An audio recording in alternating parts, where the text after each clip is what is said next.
Yo, what's up, guys? It's D Brown with Headz. I'd like to welcome to another episode of Headz. So today we're going to be breaking down a 300-meter time trial that I did recently. It's currently the off season. I completed about 4 weeks worth of training, so I'm getting my legs back under me. So I just want to kind of take you through the process of, you know, what kind of shape I'm in, what I look for when I'm doing a time trial, how I look for things to improve on going into the next cycle, and things of that nature. So, here's what I want to kind of break down to you guys, right? So this is a time trial that I did not too long ago, a couple of days ago, matter of fact. This is the off season, right? So my final time was a 38.8, right? So not too bad, 38.8, it's cool, you know what I'm saying? And I want to kind of break down, how my 100s look. So my 100 was 11.25. I went through at like 11.2, right? And then I got to 24.1, right? So that took me about 12.85 seconds to get from 11.2 to 24.1. And then I proceeded to slow down even more and at a 14.7 to go 38.8. So when I ran this 300, it wasn't the best circumstances, you know what I'm saying? It was raining, it was cold. But excuses aside, I could have executed a little bit better. I personally believe that I pushed out a little too hard, kind of got carried away. I'm into the race rhythm of the shape that I was in last year. So I took it out and proceeded to slow down as my body got more and more tired, right? So I want to kind of compare that to what I did last season, right? So last season, which is this season, I had a season's best of 52.8. I only ran one track meet this year at the Masters Championship. I got third overall in my age group, which was cool. In probably like a time trial that I had like 4 weeks before then, I went 11.07 through the 400 through the 100. Then I went 23.3 through the 200, and then I finished off in 37.38. What's interesting enough is that I only ran two 200s that year. I went 23.5 and 23.2 or 23.3. I forgot which. So the fact that I'm coming through at 23.3 says that, I was in much better shape than that 23.3 of my season's best in the 200 that year, which was this previous year, right? And again, when you look back to when I was in my PR season, I went 11.44, then 23.3, and then 35.7. So I've gone faster than 35.7 in practice, but in an official meet, I went 35.7. So I know I just threw a lot of times at you guys. The question is, what does all this mean, right? You had a time trial, you went 38.8. You had a time trial when you were in your last season, 37.3, and then your fastest is 35.7, right? So how do we get back to this season, right? It's the beginning of the off season, my first cycle. I want to progress, right? I want to tackle sub 50. I want to be able to run those kind of times heading into this season. So the question is, as a coach, or if you're just looking to, judge your time trial, how do I get this 38.8 to a 35.7, right? So how about we look at the some of the splits, and it's going to tell us this little story, right? So again, I got out at 11.25, right? When I was running my fastest times, I ran 11.44. So this already kind of shows if everything is equal, if I'm trained the same kind of consistent way, if I'm strong, if I'm fast, all those things, this is a little bit too hot, right? This may be a little bit too fast for me. When I was in my PR season, my PR was a 10.90, right? When I was running my fastest 200 at that time, at this particular time, my fastest time was 22.47. Right? So running 23.3 felt like nothing. Running 11.44 felt like I was jogging, right? It didn't feel very fast, right?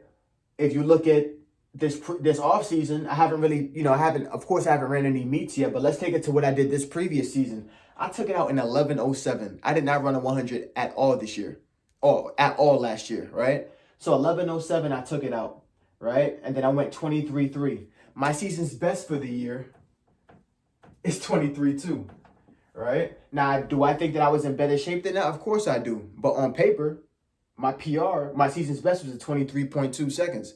So why am I going out so fast? And then, I finished up in 14.08, which was cool.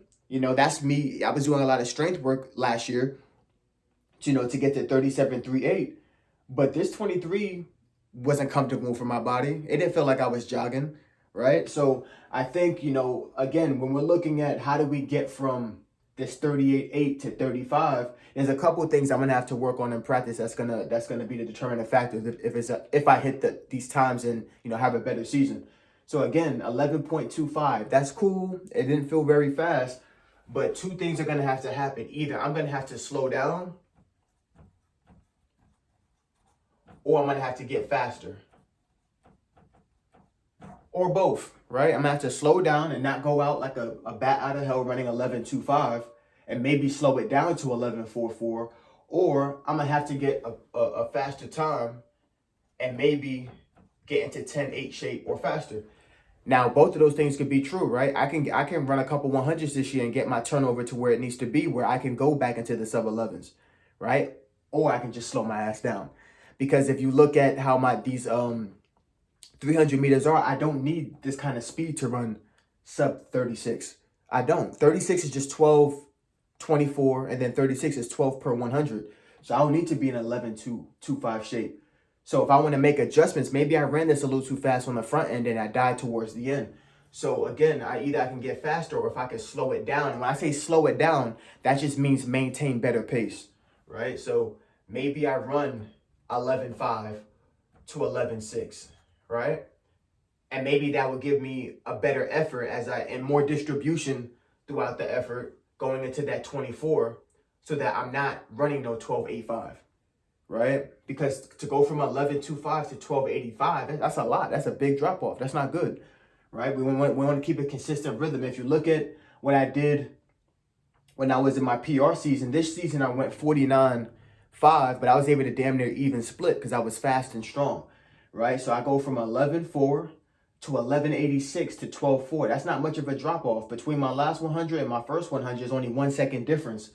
Between my first 100 and my last 100 is damn near, it's 3.5 seconds. That's too much, right? So again, I need to get faster, and I need to pace myself and slow it down a little bit, right? As I get from to this, when I look at this 24, the first 200, I'm not on pace like I should be, because I maybe burned this a little too fast, right? So in my PR season and last season, I was able to go 23.3 and 23.3.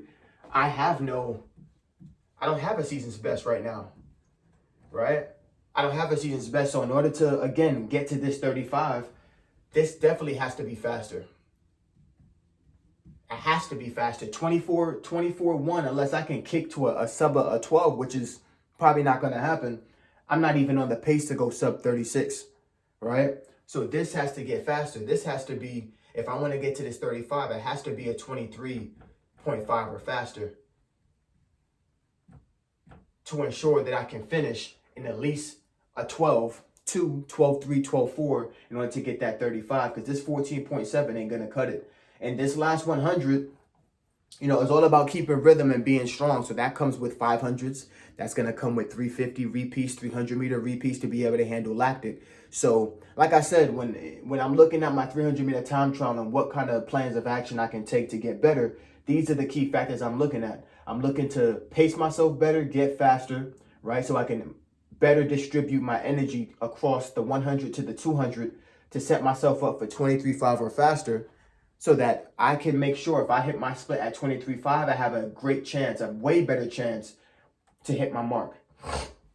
Again, you look at last year, this past season, I hit my mark at 23.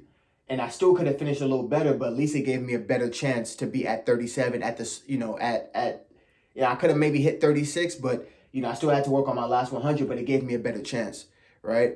So I just want to give you guys a little bit of a breakdown of what to look for when you're doing your time trials, right? These time trials are to make sure and to kind of give you like a head start on things that you should be working on before you actually get to a meet. You don't have to always go to a meet to figure out what you need to work on. You can hit time trials, 300 meter time trials, 500 meter time trials, mess with a little bit of the things that you should work on before you actually get to the meet. And then when you get to a meet, you have a little bit of a awareness of what you should be working on and implement if it works in the time trial. So again, I want to thank you guys for watching. If you have any questions, definitely leave them in the comment section below. I'm going to be going across a lot of time trials, perhaps how to run the 200, 400, breakdowns, thought processes. Someone asked me about a 400 meter breakdown of like weekly training for it, I may decide to do that.